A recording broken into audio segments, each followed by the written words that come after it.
You know what? One of the things I really hate when it comes to politics is politicians jumping on weird bandwagons. And it happens every single time there's an issue, like a pop culture issue or sport, or something happens in a corner of the world, but then on Twitter it's trending.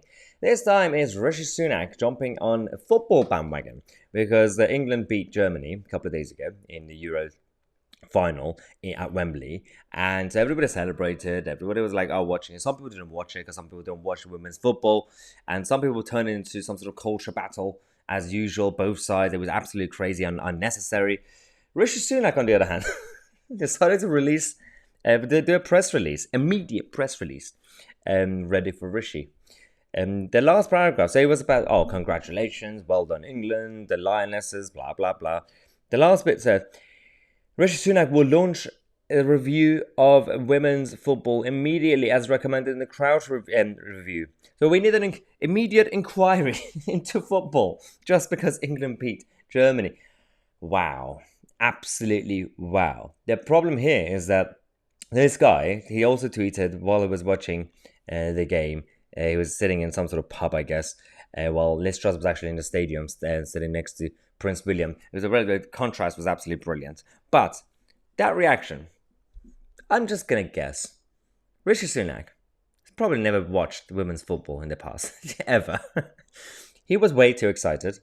It's a try-hard photo for his campaign. It's clearly just for the campaign, saying, "Yeah, winning." Yeah, do you know what football is?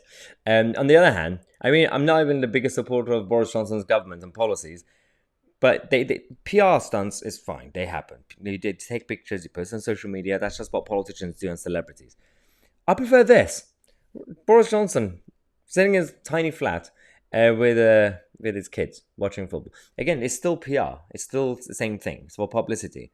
But that, ugh. And then launching a review. The problem here, if you really cared about launching reviews, immediate investigations, there are a lot of other issues they could do. These are some of the reactions we had to that press release on Twitter. What about a review on the replacement of British people and British culture, according to JW95? We had Wendy Wilson saying, "What do you expect?" Julia Hartley-Brewer asked him 7 times recently to define what a woman was, and he wouldn't answer. So yes, somehow he now knows what women's football is. The power of 1888 said, but not vivid. Although, that's the C word. Oh, the grooming gangs. Well, talk about bandwagon politics. That's a key point. There are issues around the country still happening. All these scandals with grooming cover-ups. If you want to launch an immediate inquiry, Rishi Sunak, maybe you could start with those areas. Maybe you could actually finally listen to people like Tommy Robinson and the others who, for years and years, tried to speak out, and you guys shut them down, and then never allowed us. And I've been saying this for the past 10 years now, about 9-10 years I've been saying about this issue, and nobody listened until now. Somehow, some of the media outlets are talking about it sometimes, but we need an actual action to against these scandals. If you're going to do it, then fine. Then you can also do an inquiry into your women's football if you really want to. But don't jump on the bandwagon of the Lionesses. It's embarrassing.